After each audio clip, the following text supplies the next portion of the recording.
Da, inaumiza kwa kweli. Miaka 1865 katika pwani ya Afrika Mashariki alizaliwa mvulana mmoja ambaye anafahamika kwa jina la Kalulu.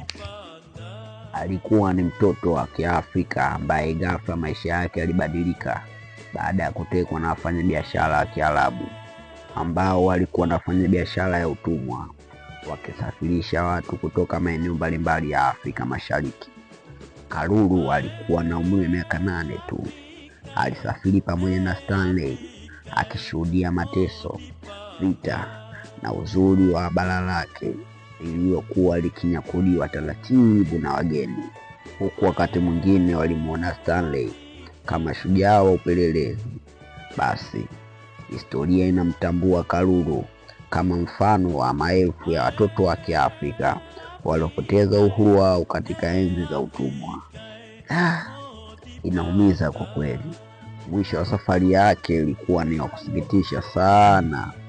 Mwaka 1877, akiwa bado kijana mdogo wa umri wa miaka 12, Kalulu alizama katika mto Kongo wakati wa moja wa msafara wa Stanley. Hivyo basi kifo chake